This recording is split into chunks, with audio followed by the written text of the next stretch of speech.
விக்கலா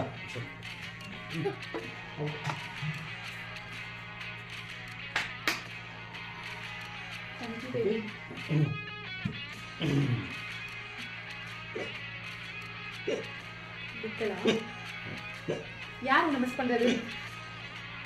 நான் இங்க இருக்கும் போது யாரு உன்னை மிஸ் பண்றது? அவ பேரு என்ன சொல்ல மாட்டல?